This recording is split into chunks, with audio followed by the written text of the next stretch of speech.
What's up, everybody? Welcome to a very sleepy Sunday for me. We usually start out talking about our week. It's It's been bright one. as hell outside. It's bright outside. How could it be How could it be a sleepy Sunday? Man, have you ever dealt with flood damage before? I never have Yes. until this past week. Oh, okay. So they say it's awesome to live close to work, and it is for the most part because your commute's short. But when a storm hits that area and your Hmm. house is 4 minutes from work, there's a possibility both places could get flooded. And that's what happened to me this last week. So Oh man. Uh, woke up on Tuesday to messages from my from the owner of my company saying, "Hey, I think the office got flooded. Can you check it out?" 6 inches of water across the first floor of our office building, and then Jeez. as I'm going downstairs to get ready to go check out the office, I step downstairs in the basement. Squish, squish, squish, whole basement's flooded. So Wow. I had to shoot out of there and shop vac my entire basement Tuesday morning, then come over to the office, and I was working on cleaning the office for the next 3 days. So uh, Oh man, it I'm sucks. exhausted. Yeah, I bet, man. Yeah. You I should am get an not. extra, you should get an extra day off. They should give you Monday off. Just give you You tomorrow would off. think. Problem is, all the time I spent cleaning the office, my other stuff wasn't getting done. So I actually probably have to put more hours in on Monday. Ah, Uh, that don't believe what they sucks. tell you, kids. You don't want to grow up. You don't want to grow up. There's nothing good about it. Really isn't. And you don't and you want to leave that job to do movies full time. What's wrong with I you? know. Why would I leave that paradise Never to want to do watch that. movies all the time and write about them, and talk with my buddies on the internet? I mean, that seems stupid. Who would want to do It that? does seem stupid. Welcome everybody to Cinema Royale. This is not custodial talk. This is Travis and John Nolan here talking movies. We are the Punch Drunk Critics, or two other Punch Drunk Critics. I was just thinking we should start a stream like a Twitch group Yeah. for film critics who are also gamers. Yeah. I mean that Venn diagram has to cross over quite a bit. So. Well, I was on there last night, and there's a group for just pro wrestlers who are gamers. There's a whole bunch of them. Oh, really? And they have their own little group. But I was like, we should we do one for film critics that are also gamers. Like, I don't know how many of them there will be, but I'm sure there's some. I mean, critics. We love a chance to promote ourselves. So if we set up the group and call some people in, I'm sure we'll get some. Yeah, I think we could do that. I might actually look into that once I reach the point where I can create a team. That's a good idea. Yeah. I'm not there. I'm not quite there yet. I'm still building my group. I haven't quite got to 50 followers yet. I'm getting there. Well, and that's cinematic underscore enforcer or just enforcer Underscore cinematic underscore enforcer. underscore enforcer. So make sure you follow Travis on Twitch with that name. We were talking last week or something, and this is going to go into inside baseball business, but doing a couple contests or something like that to get people Oh, on the absolutely. train. So we need to get that done. I think I got some We're stuff we definitely can going use to for do some. We're giveaways. definitely going to do some contests on there once we reach a certain point. Right.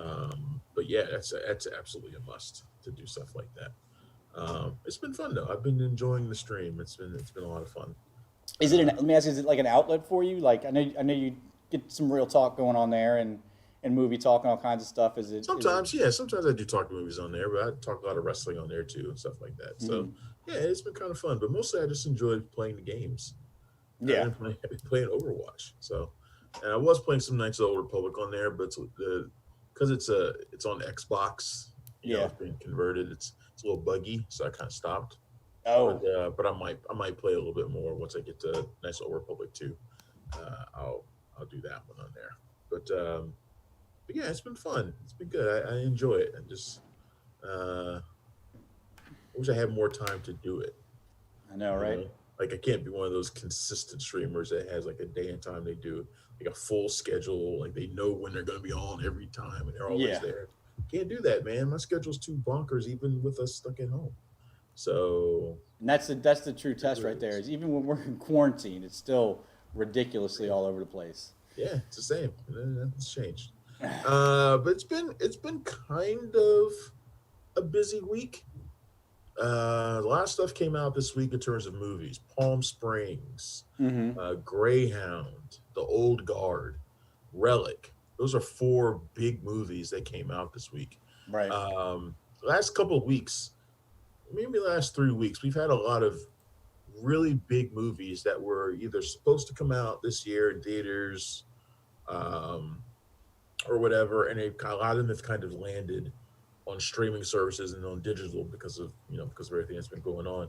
And over the last like 3 weeks, there's been a lot of them going back to like Irresistible and stuff like that. There's been just a lot of these movies, and this week there was a bunch of them. Right.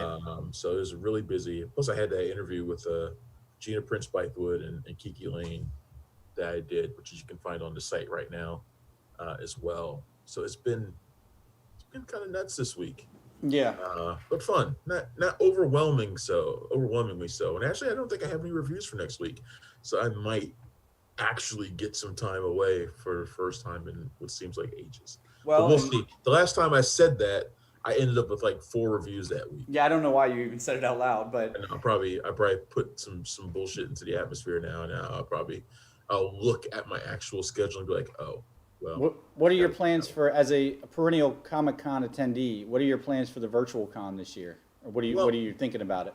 I mean, I'm signed up as press for it. Um, but as far as I can tell, I don't know if they're doing anything specific for press anyway. Yeah, it just seems like it'll be open, Yeah. you know, Yeah. Zooms, basically this, but with celebrities or panels. Yeah, that's what it seems like. Like everything's gonna have like a specific link that you click on to go to. Kevin Smith is doing something. Um, I think he's gonna be debuting footage from his upcoming movie Killjoy or whatever it is. They Yeah, kill he's something. he's Killjoy's right. It's Yeah. that dude that everybody was big in World War II. That I can't describe it, but yeah, Well, he's gonna be showing footage from that. But there's no Warner Brothers, there's no Marvel Studios at all. So they just like released a Saturday and Sunday schedule, and it looks bleak yeah, compared to how it used to be. You know how it is when you're there at Comic Con, when Saturday is the most anticipated day. oh You yeah, know, yeah. and there's nothing like that. There's no Warner Brothers or Marvel. So there's like, oh well, what are we here for? I don't know what. Looking at the schedule, like normally on Comic Con weekends, on Comic Con years, I would I would post the schedule like every day, like that. Every day they put it out, I'd post the schedule. Like these are the things to look forward to. I don't have anything on there that I'm seriously looking forward to. I mean, I think this is one of the true. A lot of people have been saying, "Oh, well, they're doing all this stuff virtually, and it's really showing how the virtual world can change and keep things going, and maybe they'll do this for going forward." I think Comic Con is going to be one of those things that says you can do something, but you can't do this. I mean, it's not Yeah. going to be the same. I mean, even if as somebody who's never been, that's always wanted to go, even not being there, knowing it's The going year on. you were gonna go, COVID hits. Yeah. And so I'm sorry, everybody. This is all my fault. I started saving money for something I haven't done for the last 10 years, and Oh, man. here It's we all are. your fault. You know what you should do now? You should go to Sundance instead. That's actually a good idea. I actually haven't touched that savings money that I had, so that's a good You should idea. go to Sundance instead. Assuming, because they've already announced a sort of hybrid festival of like online and stuff that's going to be like at multiple locations outside of Utah. Might not need to go anywhere for that either. So I mean, I don't know. Well, don't and know. that's the thing is, I hope they use this stuff. It's fine to do that, but I hope it's as something to increase, availability. You don't change the core thing in the future when it's safe to do so. But you can certainly learn from this to add on to it and make it a little bit more accessible for everybody. It's not going to dip your numbers. People aren't going to say, "Oh, well, I can watch the Marvel panel online. I don't need to go there." Because if you're going there, it's about the floor. It's about all the big set pieces they have out and all the cool stuff and being around all those people, smelly as it might be, to see that. I mean, I don't want these things to get too available. I like the exclusivity of it too. So Yeah. but that's partially the selfish part of me that likes it because I can get into those things. But I mean, I don't know. They lose some value, and everybody can go and do the same thing. Like go and do the same thing.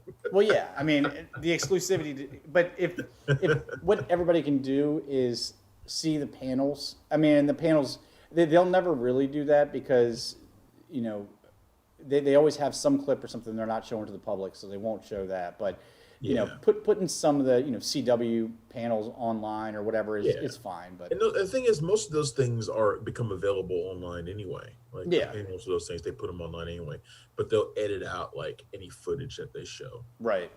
Yeah. Like the Marvel panels, like every single one of them has been online. You can find them all, but they'll cut out like the part where they showed like a trailer for something that no one else got to see. Right. Like that very first Black Panther trailer that they showed. that no one has still ever seen. Like it just never came out. They Did never that put it never out. come out? The very first one they ever showed, the very first footage of it, which I remember being there for it.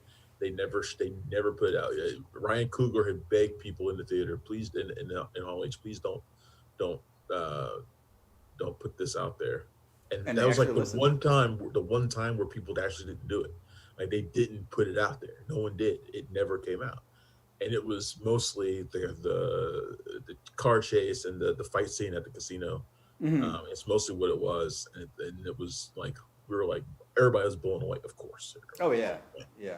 But that trailer never came out. The one that they eventually put out by Panther was completely different. It's Wow. totally different. So it That was a is, I rare didn't know occurrence. it. I didn't know that ever actually happened. I mean, I remember the most Rare. secretive one that I saw was the Mandalorian, and even that, I mean, and it was only the most secretive because the footage that leaked was exceptionally crappy. Yeah, But because it it was almost always somebody sitting in a seat somewhere. right, yeah, yeah, with their cell phone sneaking Yeah, video. So, yeah, but so like you mentioned, it has been a busy week. And for all I was doing, like I talked about with that flooding, I actually watched. I had a lot of couch time. I guess probably because I had the excuse of cleaning up after that stuff when I came home to tell my kids Daddy's not playing today, and my wife let me sit on the couch. But like you mentioned, the Old Guard, Palm Springs Greyhound, and a bunch of stuff coming out. But I something else happened over this week that I just wanted to touch on real quick because I don't think yeah. it had really happened yet when we talked last week. Okay. So we talked about Hamilton last week, and I had Yep. the soundtrack stuck in my head on Sunday up to Monday, and I was like, I'll watch a couple minutes of it, get it stuck out, and then I've watched it 2 more times since then. I hate being the guy that's that late to the party and is all about something after 3, 4, 5 years after it's out there.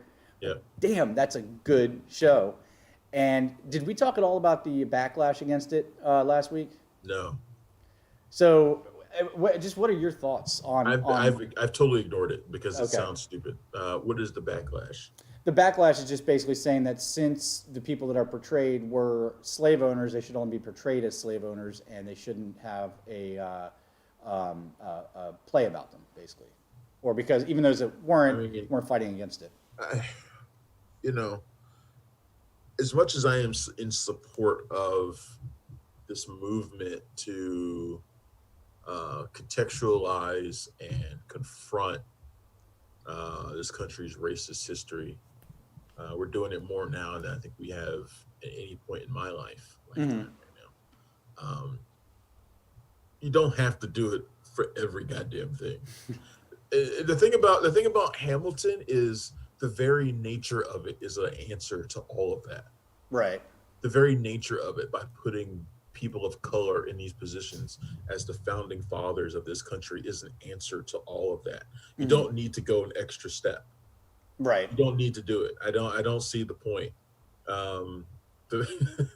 It just, and I don't like it when people use the term cancel culture, because I think that's dumb. It's it demeans what is, I think, a very real need to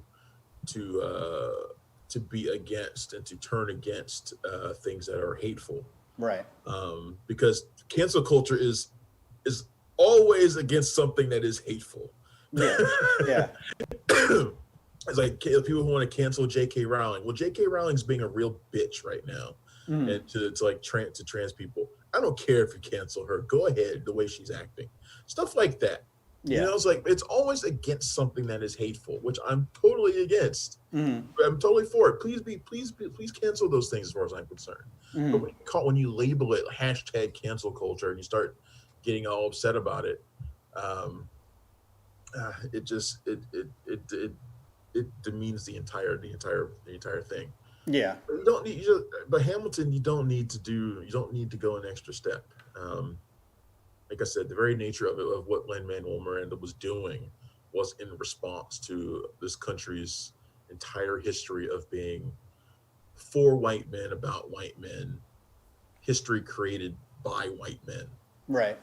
And that's kind of, we don't need to do more. that's kind of where I was, but I like asking Those these people kind of aren't questions. thinking about Hamilton. Those people aren't really thinking about what Hamilton means. They're just looking at it as solely as a play solely as a show. That's all they're doing is looking at it solely through that lens. They're not actually thinking about what Hamilton is.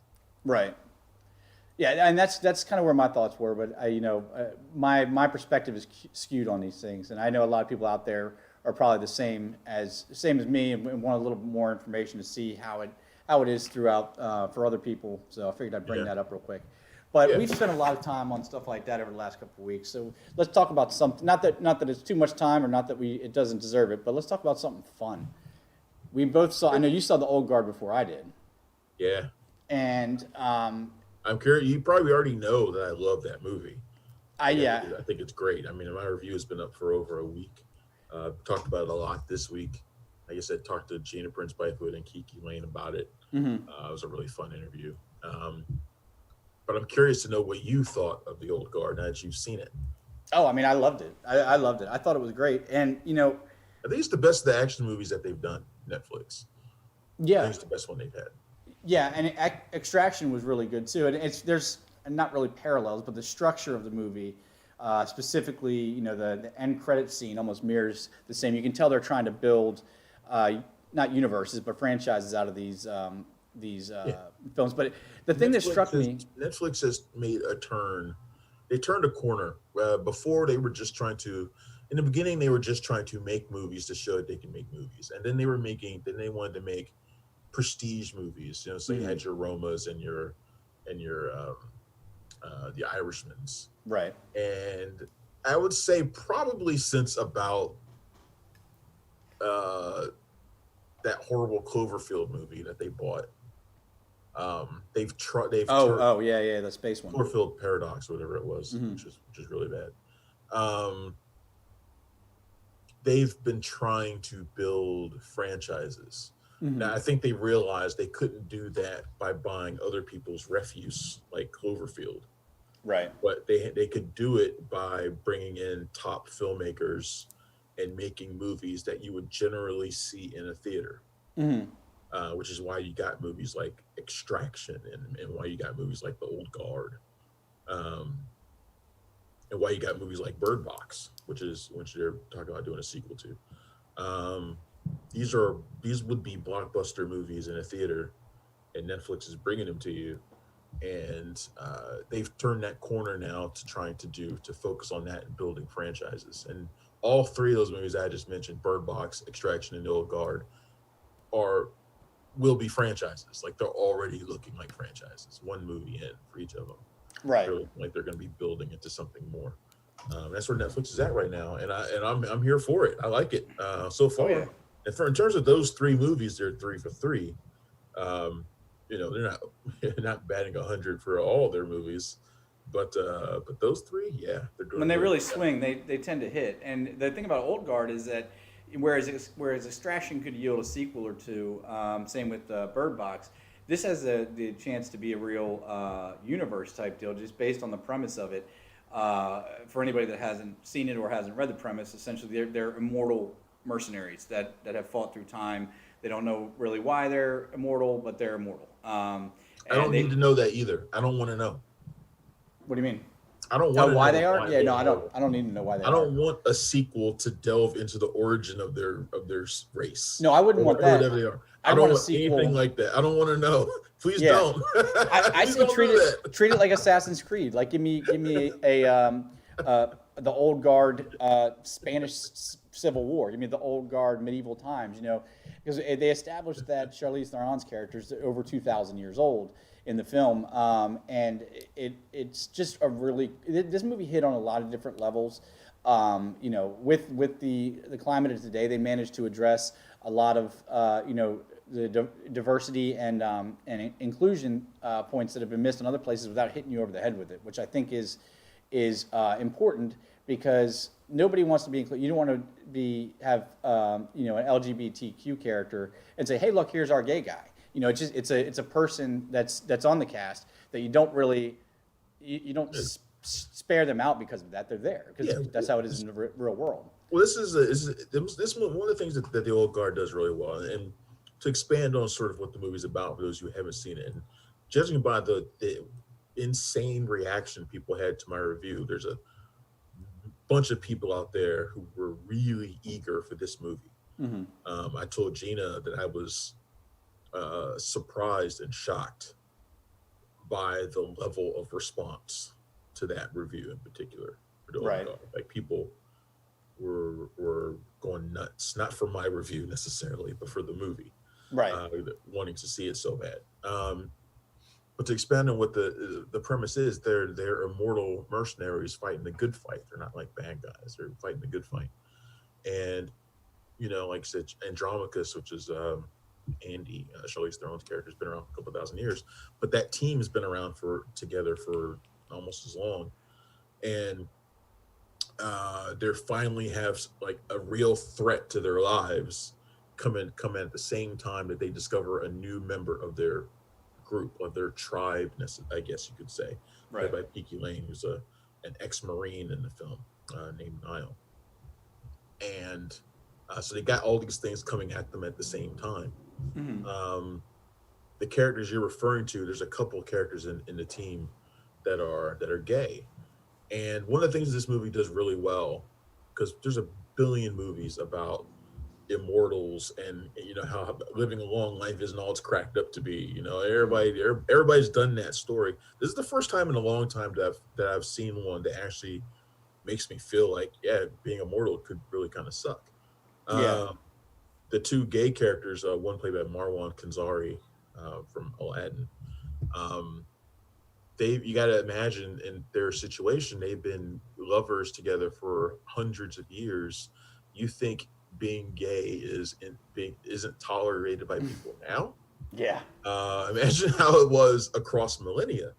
Well, even And past that, they met in the Crusades on opposite met during sides of the Crusade. law. That's Exactly. like the worst time. Exactly. And but going through hundreds of years of intolerance has forged this bond with them that is utterly unbreakable. Right. And they have a really fantastic scene. There's the one scene that almost made me cry in the movie when one guy's professing his love for the other. Just say It's like, really this is your boyfriend. Is this your boyfriend or something like that? That scene you're something talking like about? that. Yeah. Yeah. Well, one is being tortured basically, but it's a really fantastic moment, and this movie does a really great job of individualizing each character, putting their immortality into context, what it means to that specific character. Right.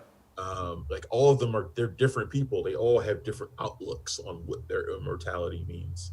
Right. And I think it's one of the great things about it. And then you put that into the context of Kiki Lane's character, who's brand new to it and doesn't understand anything about what living forever means. It's a lot of stuff in there. And then you manage to put in there some really great action scenes, like that fight between Kiki Lane and Charlize Theron on the plane is really fantastic. The only complaint I had about the movie is that the villain kind of sucks.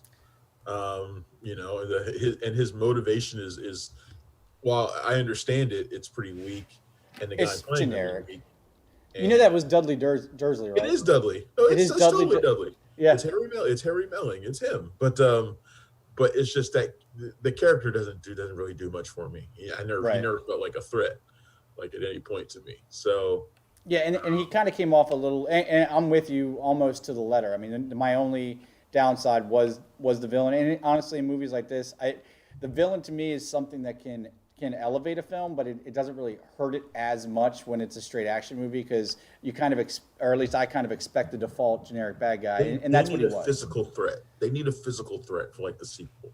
Yeah, but he didn't even they didn't even give him like in Venom, another movie that had issues. The bad guy there, you felt like he really wanted to help at the end of the day, even though he was being evil to do it. Whereas the Dudley Dursley in the Old Guard, he just seems like he's evil because he wants those profits. He runs a pharma company. He wants to figure out what's going on. Which is real. I mean, if there was a Martin Scorsese type who found out that there was a oh god, you remember him, don't you?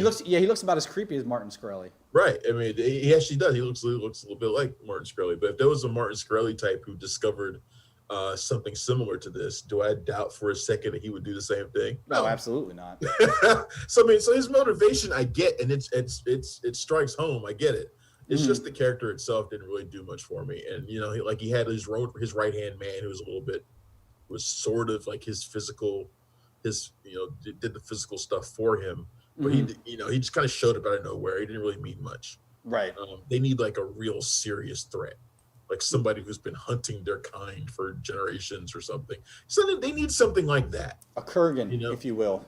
Right, exactly. They need something like that. But I don't want this to turn into Highlander either. No. You gotta I don't want to.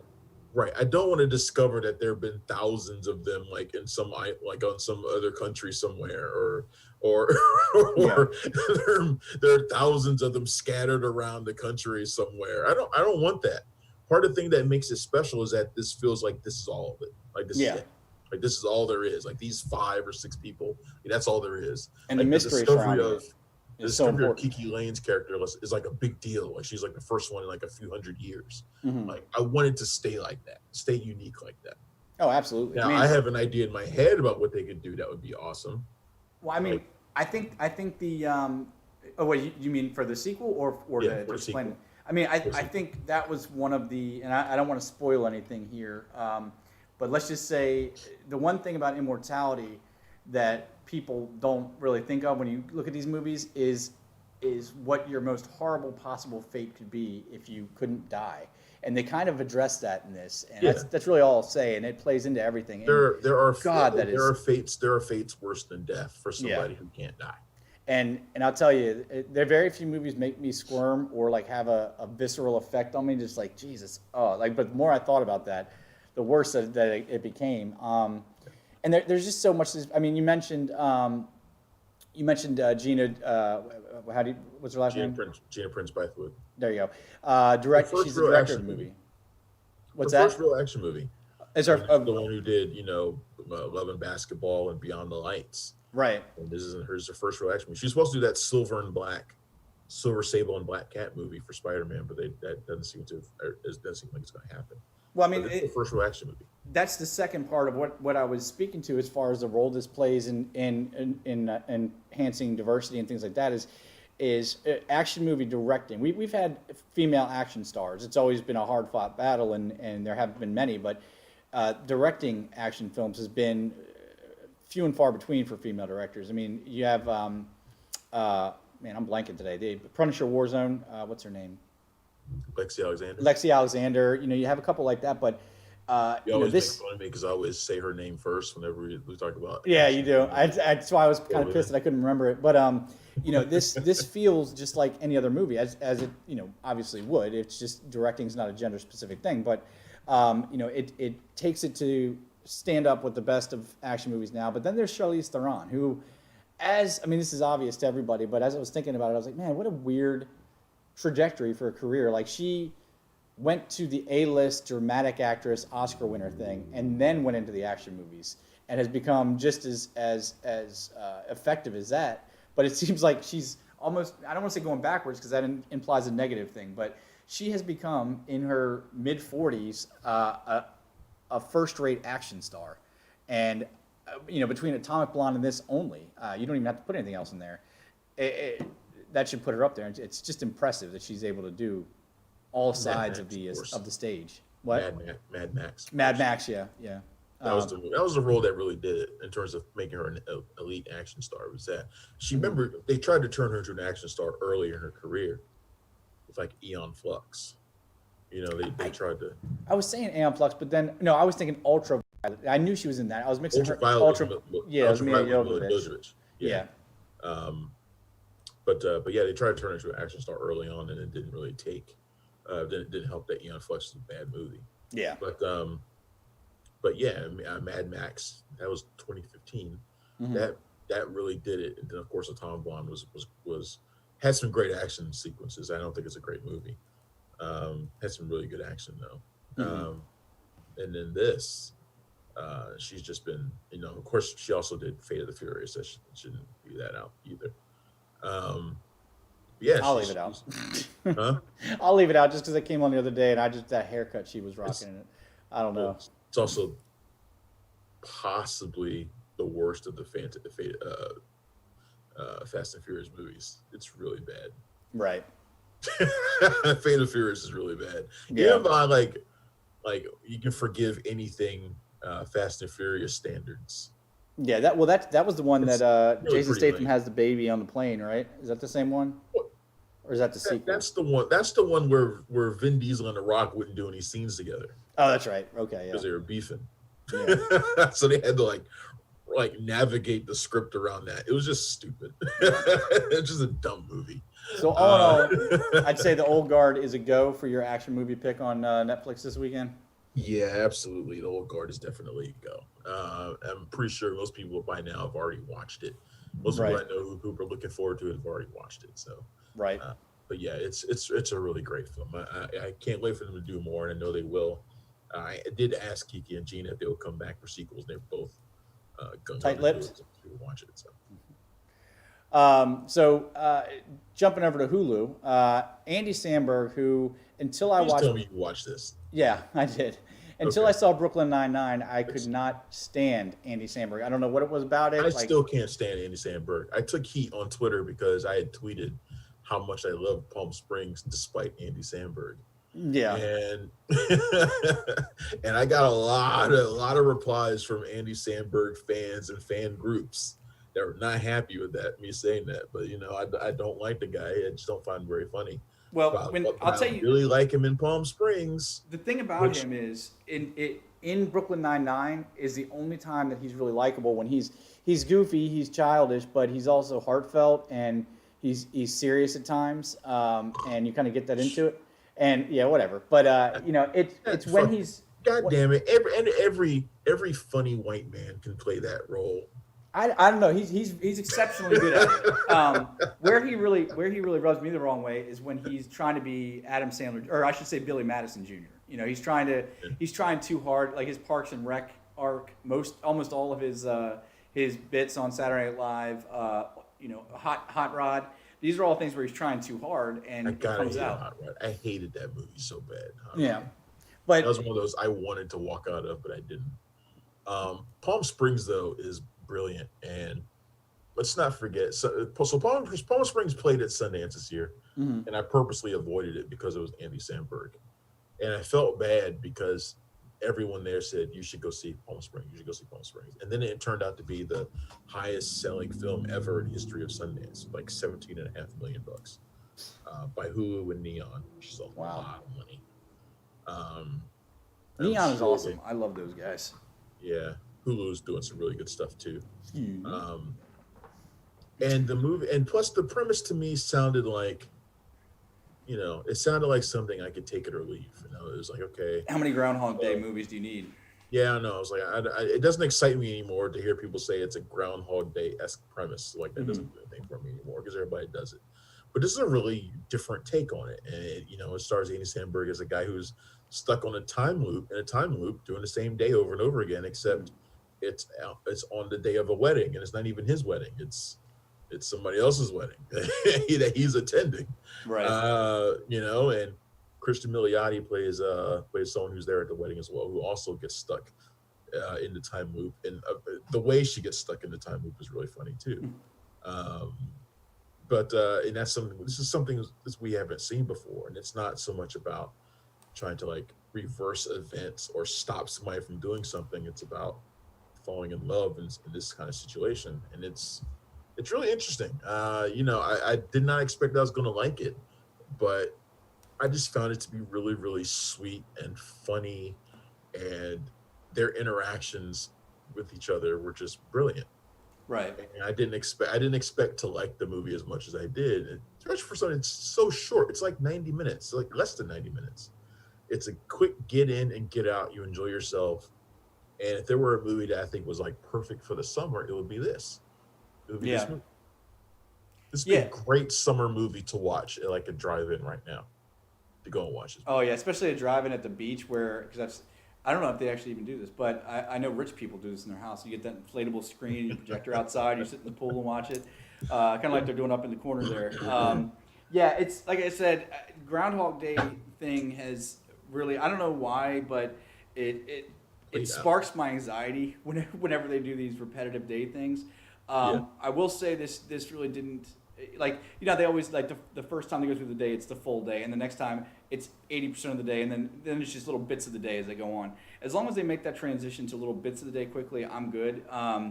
I did think it was more sweet than I thought it was going to be. I'm not putting that as a bad thing. It was a little different than I expected. But that being said, it is kind of the perfect little mix of summer movie, romantic comedy, with a little bit of lean on the comedy that I think as a date movie will definitely work out. Yeah, and I think in terms of showing the evolution of a character who's kind of who could come off as problematic, which Andy Samberg's character is, because he's Mm, I mean he's doing the same day over and over again, but he's kind of taking advantage of the situation in some degrees. right. Um, Wouldn't we all? I mean, not in the ways he does, but yeah, yeah, of course. Um, but it could be problematic. yeah. I was thinking about. I guess what I'm thinking about when I say that is there's been that's just not necessarily backlash, but I guess a reexamination by Joseph Gordon-Levitt of 500 Days of Summer. Yeah. Um, because his character is really obsessive over Zoe Deschanel's character in that movie. Mhm. And and that was my favorite movie of that year, and I still love that movie to I death. actually remember you really liking that movie. Yeah, I adore that movie. And he sort of re-examined it and talked about how that the villain in that movie wasn't her, it was him. Hmm. You know, and I don't know if that's a context that we had back then when we were watching it. We watch it, and you kind of look at her, and you're like, why won't she be with him? Yeah. And it's kind of like, but the thing is about that movie, and why the re-examination of this is interesting is because I always felt one of the things that made that movie great Hmm. was that at the end it kind of comes around to that position. Like Yeah. it kind of comes around to that position that, in fact, it does come around to that position. No kind of about it. Not that he's necessarily a villain or a bad guy, but that her feelings are to be respected. He's not respecting her feelings at all throughout that movie. Yeah. She's not a game to win. She's not a trophy. Right. That's She's just not. that She's kind not a prize or anything like that. She's a person. And the movie eventually comes around to that of him Mhm. recognizing that. So Yeah. it didn't feel like it needed to be a movie that needed to necessarily be re-examined. And I don't necessarily think he needs to be placed as his character needs to be placed in the light of being a bad guy. Right. Uh, you know, it was But just seen from his perspective. And all of us who've been through bad breakups cast the person who broke up with us as the bad guy. oh yeah. I Like mean, 1,000% of the time, we cast that person as the bad guy, whether they are or not. We may eventually when we get over it, that's when we realize that we need to respect that and that person. first week or two, there's But you'd have not to be a at Buddhist first. monk. Yeah. Yeah, no, that's not how it goes. That's not how Never. it goes. We all do that. I've done it. You've done it. Everyone's done it. So I don't. but Palm Springs sort of does the same things in some ways. Hmm. Because his character goes through a lot, especially when it comes to matters of love, and his character goes through a lot with Kristen Miliotti's character, Yeah. which I don't want to spoil because it goes through a lot of evolutions over the course of 90 minutes. Yeah. But he could easily be cast as being somewhat of a similar character. Well, I think if this movie was made 10 or 15 years ago, it would have been the same as 500 Days of Summer. I mean, that's something that took a long time to come around, is that kind of dichotomy of the good-looking guy versus the ugly guy. Ugly guy does the same things the good-looking guy does. The good-looking guy's sweet and cute. The ugly guy's a stalker, you know what I mean? And that's always been, I mean, right down to, go back to John Cusack and Say Anything. I mean, standing outside the house with a boombox, one of the most iconic expressions of love in movie, and it's basically very creepy, and you should get the It's kind of cops creepy. called on you. Yeah. It's kind of creepy. Yeah. All those movies from back then could probably be context like that. Oh yeah. Especially if they had John Cusack in Well, it. the John Hughes movies are especially bad because you have I don't know if it's Pretty in Pink or 16 Candles, where Anthony Michael Hall basically date rapes a girl, and not Yeah. basically, he does. Yeah, Um, 60 Candles. yeah, it's those Joseph Gordon-Levitt's really smart for that, because he's I'm not doubting his sincerity, but even if not, he's beating everybody else to the punch for the day where somebody doesn't have something to write and they re-examine that. Somebody will go, 10 years from now or something will go and rewatch 500 Days of Summer and call that joint out. Cancel 500 Days of Summer. Yeah, exactly. That movie from 2006 or Yeah, whatever. everybody's just gonna start doing that for everything. You're gonna have a lot of people coming out and saying things. So, man, but It's amazing that it's been almost 45 minutes already, and we've talked about two of the movies we want to talk about. I just looked down. I was like, shit, better get to Greyhound. Let's kind of breeze through Greyhound. We don't really need to talk about Relic. Did you watch Relic? No, I did not. It's on my list. I really wanted to. I just didn't get a chance to. It's very much worth watching. I mean, it's a ghost story / movie about dementia with Emily Mortimer and Robin Nevin and Bella Heathcote. Love Bella Heathcote. And while I'm bringing up how much I love Bella Heathcote, let me ask you a question. Yes. Kristen Milioti.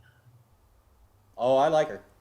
Okay, that's all. That was the question. That was it. I didn't not I so like much. I like how I don't have to actually say anything more. I can just say Kristen Milioti. Well, I am what I am. You know, whatever happens with that. I was thinking it, so I asked it. So I mean, it's the same thing with me. I mean, and I never really watched her before. I didn't really pay that much attention to her, like The Wolf of Wall Street. Yeah, or How I Met Your Mother, and she was always. I never really paid much attention to her. She always reminded me of Kate Masucci, kind of, in a way. But in this, I can see that. It's a different, I don't know, different angle on her. And she's very, you know, it's her personality that drew me in. If I'm being honest. Sure. We'll go with that. Okay. Yeah, we'll stick with that. Camila Mendes also in the movie. For anybody that was wondering, hey, she's a piece of fine wine. That one. Which one? Camila Mendes. Plays yeah. Veronica on Riverdale. Yes. She's got a little like underbite that's adorable. I don't know what it is about it. I'm digging it. We're sitting here talking about not objectifying women and how people are getting on. And here I go. You did that on purpose. Right. Let's move on. Let's talk about Greyhound. How hot was Tom Hanks? What? How hot was Tom Hanks? See, I can do it for both genders. I'm not discriminatory. Yeah, what did you think of Greyhound? I liked it a lot, but I thought it was going to be a lot different. I don't know why I did. Naval battles are always more cerebral. It's definitely not Saving Private Ryan level. But I do wonder if this was. I know Tom Hanks came out and said something similar, but I do wonder. Very disappointed that this was not on the big screen. Yeah, and I wonder if that had some effect on my viewing it, because there is a difference. I like to think there's not sometimes. I can watch something on VHS and enjoy it just as much, but for certain movies, having that huge screen and that high-end surround sound really envelops you in something like this. And naval battles in particular are so claustrophobic and isolated that I normally I love, not necessarily big into like naval movies, but I love submarine movies. Oh yeah, that's terrifying. You know, Das Boot, U-571. I love U-571. Right. I even like K-19, The Widowmaker, and shit like that. I mean, I love those movies. Right. You know what this movie reminded me of? It reminded me of a movie from a while back called Enemy at the Gates. I remember and loved that movie, and you're right, it is similar. Jude Law, with their like snipers, whatever, and basically just man versus man type stuff. Yeah, you're in a war, but it's two people. You know? Right. This reminded me of that, and I was not expecting that from Greyhound. Mm-hmm. This movie is 90 minutes of naval battle. Yeah. I mean, there's practically nothing else to it. Now, that is actually a detriment in and of itself, that there isn't much else to it beyond that. While I found the action part of it exciting, and there's plenty of it, you know, I also found myself wanting to know more about Tom Hanks's character, because he always like hint at his faith and stuff like that, and his insecurity, this being his first command. But it didn't take any time to go into any of that stuff, really. Right. And like, oh, he's a good man because, you know, he talks to the black chef, you know, and stuff like that, which I'm like, you know, I get, you know. Yeah, I mean, it was the 40s. But they don't, and that would have been fine if they had done something with it, but they don't actually do anything with it, and they don't actually follow up on any of that stuff that they hint at. It's just battle, which is, you know, cool in its own way. But this movie was originally with Sony, and it was supposed to come out in theaters. Mm-hmm. And then Apple bought it not that long ago. It's been like maybe 2 months, and maybe not even that. They paid like $75 million for it. So they put down a lot of money to get this movie. I don't know if they were expecting it to possibly be an awards movie or something. You don't usually throw down that kind of money for nothing.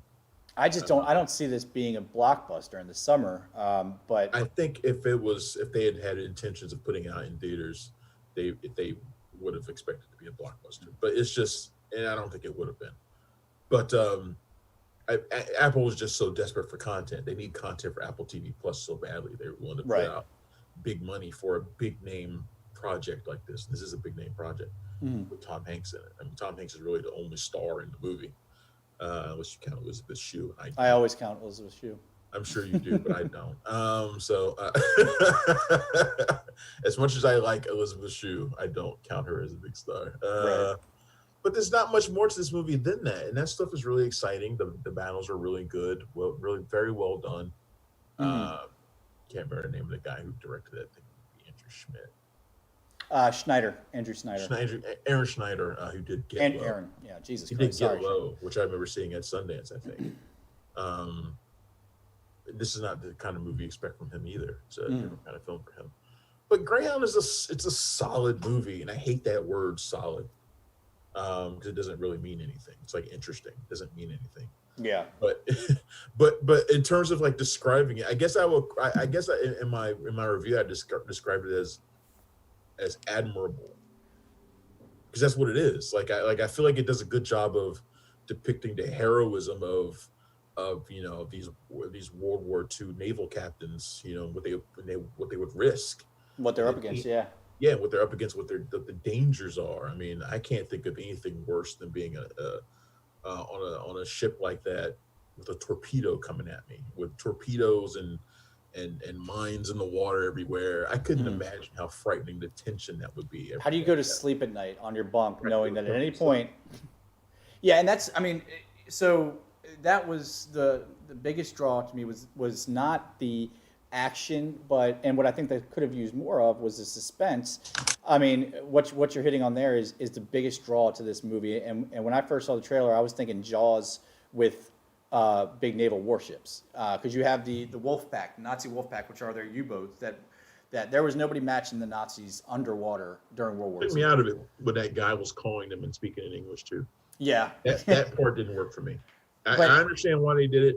It might have even been true, but it didn't. It didn't work. Yeah, it did kind of separate a little bit, but it sounded like something out of a David Fincher crime movie or something. Like it didn't. Right. It sounded like something out of a serial killer movie, and it didn't jive with the tone of the rest of the film to me. That's all. Yeah, no, I mean, and not seeing them is the. I mean, there are scenes and stretches of the movie where you're wondering when they're going to attack or if they're going to attack, and that to me has to be played right to make it not boring. But I think could have been the biggest strength of this. But and then what you mentioned about, and it's funny coming from me because I'm the kind of guy that's always like, I don't need anything but action. Give me all action. But you have to pick and choose your types of movies. If I'm watching Bloodshot with Vin Diesel, I don't need to know that he played youth soccer and was really good at it. But when you're watching a movie like this, where it is action, but it's also character driven, and you have Tom frickin' Hanks in the lead, that movie should be 2 hours long. It shouldn't be 90 minutes long. You mentioned the runtime, which is surprisingly short for something like this. And that time that was cut out of exactly what you were looking for. I think pretty much every movie I've watched over the last 2 weeks has been about 90 minutes. It's been trending down. It has. I mean, for so long. Really interesting. I think the shortest movie I watched this week. Well, shit, they were all. I don't think I had anything that was over 99 minutes. And I'm fine with that. For the right type of they movie. can all be that way as far as I'm concerned, as long as you do it right, as long as you maximize the time. Yeah, right? if you can fit your story. I don't care. Yeah, but in this case, you can't fit your story in 90 minutes. You have to sacrifice depth of story. You have to just assume that Tom Hanks is a good guy because he talks about life. We're talking about real events and real things that happened and real battles. I expect a little bit more depth. Right. So for a movie like this than I do from Palm Springs. Yeah, we need more depth. Pun intended. Like essentially the same runtime, and Palm Springs accomplishes more, and it's 90 minutes. Exactly. But that being said, I think I enjoyed it fully. I think a lot of people will. I think obviously if you have Apple TV, your dads will like Greyhound. Your dads will love Greyhound. This is the kind of movie that your dad likes. I don't care who your dad is. Your dad probably likes Greyhound. Yeah.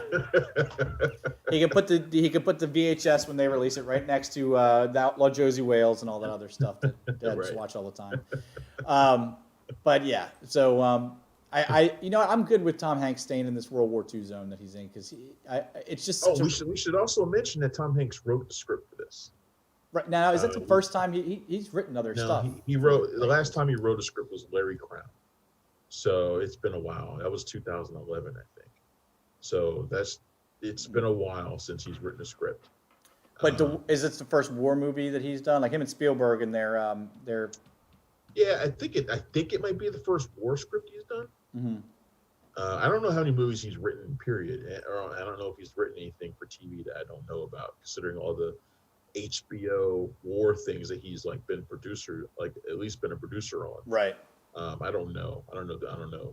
But I know that in terms of feature films, the last one he did was Larry Crown. So, which Larry Crown was not great. Yeah, I was trying to remember. I kind of think I felt okay about it, but I didn't think it was good. I think the best thing to come out of this, not the best thing to come out It of was this one of those, you know, Tom Hanks is uniquely aware of what his public image is. Mm-hmm. Larry Crown was like a movie that spoke to his public image, and to an extent, Greyhound is too. Yeah, I mean, Greyhound is too. He wrote a character for himself that bolsters our idea of him as a fatherly protector. I mean, the movie is based off the book The Good Shepherd. He's the shepherd keeping his flock safe from the wolves. The wolves are the Nazis who are trying to kill them. Mm-hmm. You know, so I mean, he put himself in the role that that we kind of expect from him. Right. And that's fine. I got nothing wrong with that. I'm just noting the fact that he wrote the script for this as well. That's it. Right. Yeah. Because it is such a rare thing. Yeah. And I've been trying. My computer's moving slow as shit. I was trying to pull up his writing credits, but we'll just have to skip on that because it's getting late. But yeah, I mean, Greyhound. It's definitely, like we mentioned, it's 90 minutes, so it's not going to take up your whole day. And if you're into World War II movies, I think it's kind of a must see to the collection, because you don't see. There's plenty of World War II boat movies, but a lot of them are sub movies. There hasn't been a really good. I might be missing something obvious, but there hasn't been a really good warship movie about World War II since the 60s or 70s, I think, when they had a bunch of them. So if you're into that, go for it. It's better than Midway. I'll give it that for sure. Oh man. So we've talked obviously quite a bit about Charlize Theron and how she's become this major action star. But one place she hasn't been is on comic book pages. You know, she's treading that water all around it. You know, being in Fast and the Furious. You know, all these action movies she's got. Why hasn't she been in a Marvel movie? I don't know. Well, on your notes, you told me to ask that question. Oh, well, I mean, I didn't say to ask that question. That was something she had revealed this week, that she's never been asked by Marvel to do a superhero movie, like, ever. Which I was sort of blown away by that. Like, in fact, I went digging through like our old posts trying to find like instances where she was up for a role for a Marvel movie, and I couldn't really find any. But she said she's never been asked by Marvel to be in a superhero movie. I just found that amazing, considering that is all that she's done and all that she's accomplished, and all the people who have already joined Marvel that we never expected to. The only thing, Angelina Jolie in Eternals coming up. Angelina Jolie. And that blows out my next thing, is I was going to say the only thing I can think of, and this is going to go back to sounding like a misogynistic pig, but it's the truth of the way that Hollywood works, is she is older, and they sign these character contracts for 10 years. They're looking to get out of somebody. So, you know, she'll be in her mid-50s by the time her movies are done. But even still, that seems a stupid thing not to, because they have to have a list, and she's got to be on the list. How do you not ask her? Honestly, I think they're just waiting for the perfect role. And at some point, she will be in a Marvel movie. They'll ask her to do something. All right, so cast it. Just totally outside of what they've announced, just in a hypothetical world, which Marvel character is she best to play? I would love to see her as, like, this won't happen because there's already another version of this character. I would have loved to have seen her as Valkyrie. but not the Tessa Thompson Valkyrie, like the original Valkyrie. She would have been great as that. She could still be great Yeah. at that actually. But that won't happen, obviously. So there were a fleet of Valkyrie, but yeah, There were a fleet of Valkyrie, but there was one particular Valkyrie right. for a long time. Tessa Thompson's Valkyrie didn't exist in the Marvel universe before she was on Thor Ragnarok. So, Right. Just like the Valkyrie, Charlize Theron would have been great for that. I'm sure there's plenty of other things that she would have been fantastic for that I can't think of off the top of my head. Yeah, but, and this is why I'm not a casting director, because I'm stuck. She's blonde, obviously, so I'm just thinking of blonde characters. I have no vision. She's not blonde. She's not blonde in the Old Guard. That's true. She's not. So I always think of her as blonde. She's not blonde in Mad Max. That's what I'm saying. She doesn't have any hair in Mad Max, but she can change her look pretty easily compared to a lot of other people. Oh, I'm not highlighting her lack of versatility. I'm highlighting my lack of vision. That if somebody's blonde, I can always see them as blonde. Here's the question, though. I was like, Sue Storm. No. Here's the question. Charlize Theron. Oh yeah. Oh yeah. 100%. 100%. But no, I do think they're just waiting for the perfect role for her to come around, and she will eventually do it. I don't think it has to do with age. The people that, like I say, Jolie's in there. They've had Tilda Swinton in there. I mean, and her role was pretty actiony too. Right. But I don't think they're worried about that. And let's be real, Charlize Theron looks half her age.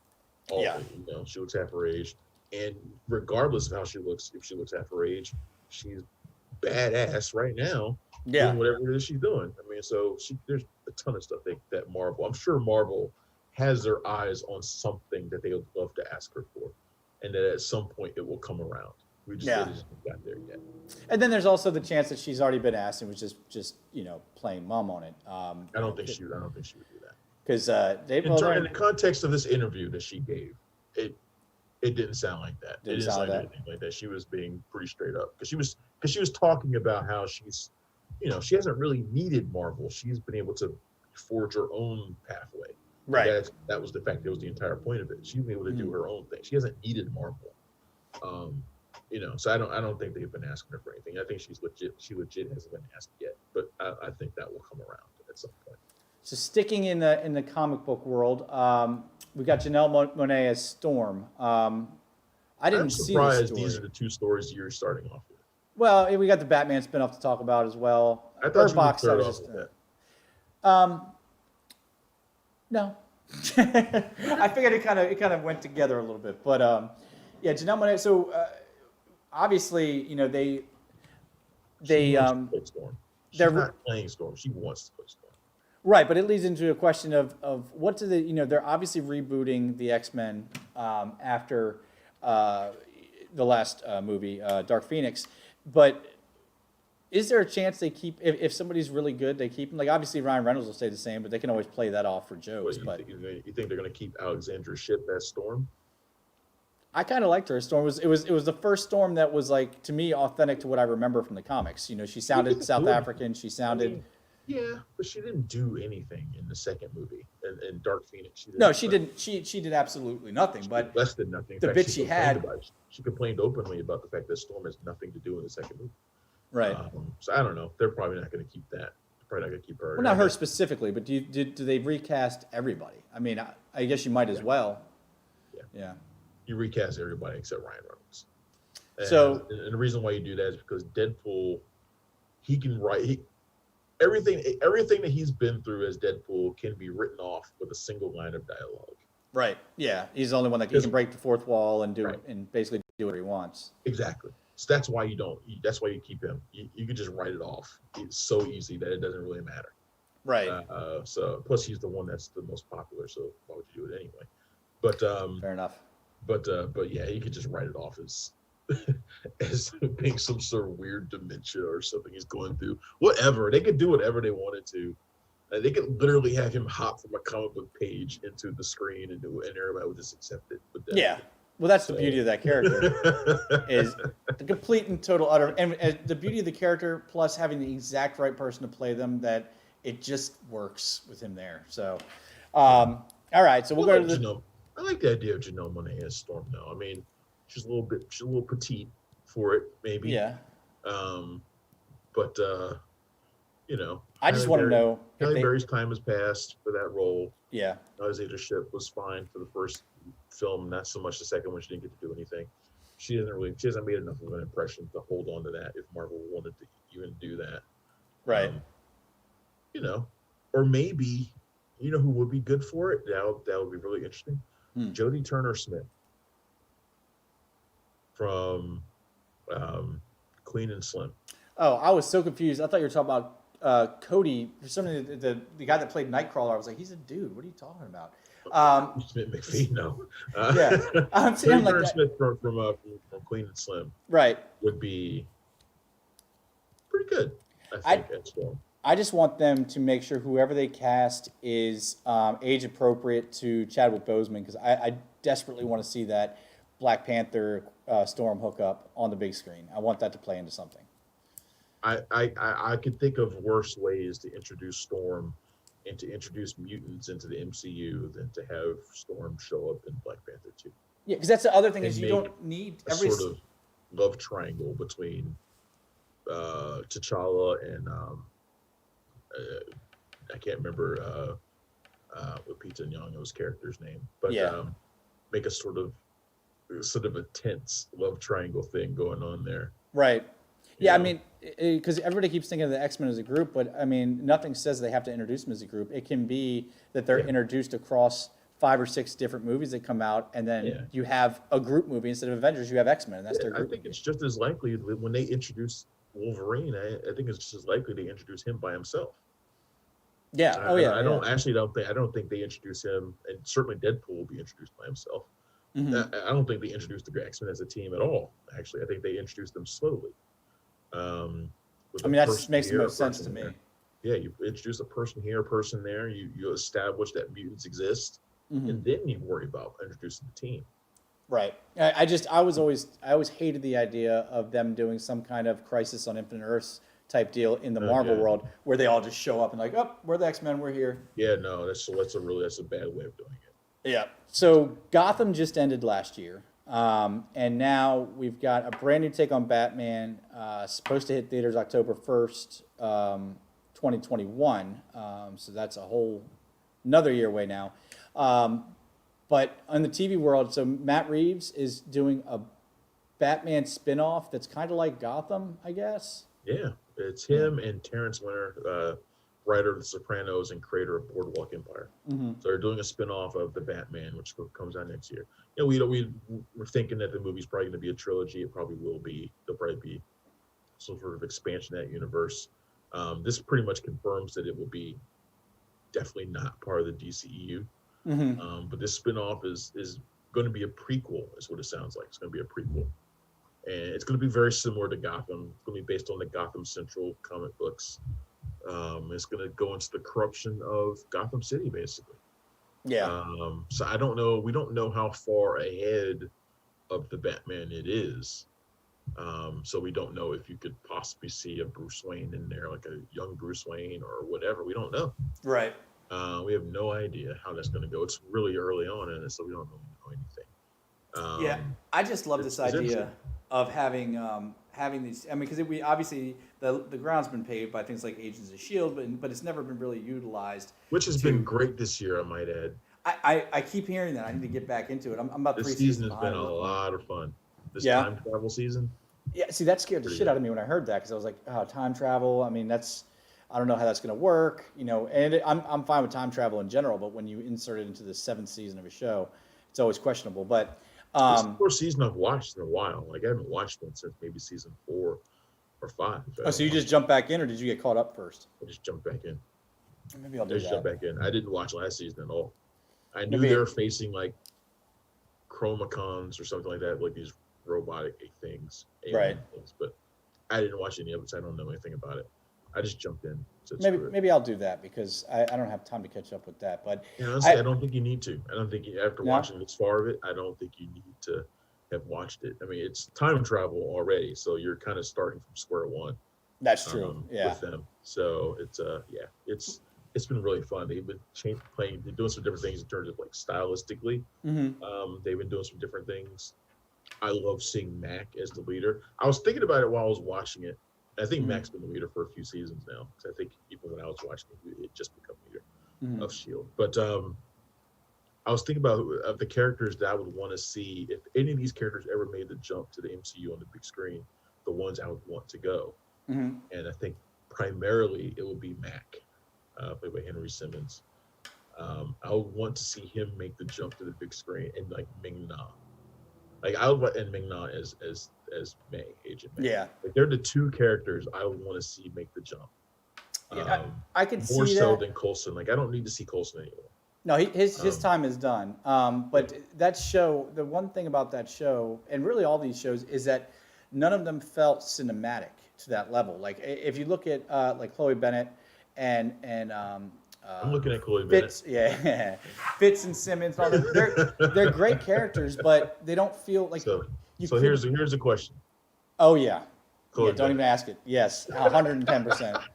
Um, so they don't feel like they could cross over into the Marvel movies.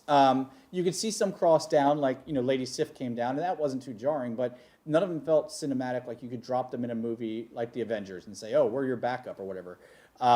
But Not since that's that first episode. That first episode did. yeah. I'll give it that. That it had a hell of a pilot. But that's the cool thing about this Batman, and simply the fact that Matt Reeves is with it and he's directing the movie. I could be completely wrong. It might be totally jarring and different, but the idea that in the future we could have these coexisting TV shows and movies, what they've been going toward, that the series almost act like special features, like it'll enhance the movies, but you don't have to watch them, and it's really like if this is our movie, it's a self-contained story. But if you like it and you want more of it, this follows right along with it too. You know what I mean? It's something that seamlessly goes from big to small screen, and so you can just have more of it. Because I think the streaming is really, I get end up hurting movies a little bit in a way down the road that people are expecting more connection with their characters. They're expecting to spend more time with them. So it's really hard to get attached to a character, especially in a new movie that hasn't been a franchise in an hour and a half or 2 hours. You don't feel the same connection you do with these TV show characters. I think that's one of the things I've liked about this season, is that it's felt like one long movie. Yeah, that's the way to It's do it. felt like it's felt like because they're kind of jumping around like boom, boom, boom, boom, boom.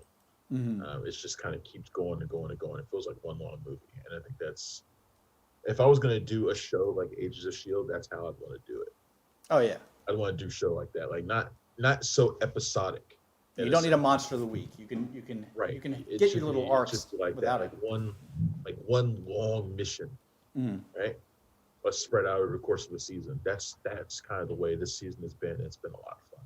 Speaking of one long mission, we are now 10 minutes over, and if we Yeah. go much longer, we won't be able to edit the show. So I guess we got to wrap up here. You won't be able to do the show. Yeah, you won't have to wait 48 hours like usual to get it. So we're gonna cut here. We'll be back. We'll be back next Tuesday, right? We don't have anything going on then. Next Tuesday? Yeah, next Tuesday. Next Sunday, excuse me. So we got something planned that I don't know No, about. I was gonna say Sunday at 2, and somehow that turned into Tuesday. I don't know. That's Yeah, we'll be back. I think we'll be back next week. Maybe. I'll be honest. There's so little that's coming out next week. Next week might be a good week to take a week off, but we'll discuss that during the week. okay. Well, keep an eye out on the site every day to find out. punchdrunkcritics.com. Travis, you want to roll down your socials? Social security number? You can find me on Twitter at Punchy Critic. You can find Punch Drunk Critics at PDC Movies. John is at Punch Drunk John, but he doesn't tweet or anything, so don't bother. You can find us on Facebook as well. You can find Cinema Royale there. You can find Punch Drunk Critics there. You can find me on Twitch at cinematic_enforcer. And still waiting on John to make his stream, but he doesn't even want to do it. Yeah, that's about it. Yeah, the whole idea about the kids being part of the show, since I don't have an option otherwise, really got me thinking about it. So I'm gonna have to see how I can do that. Sure. But yeah, so all right, until next week. Somebody to play Overwatch with. There you go. Yeah, I think I'm finally getting not tired of Red Dead Redemption. I just need to take a little break from it. So maybe that's what I'll do when I get home today.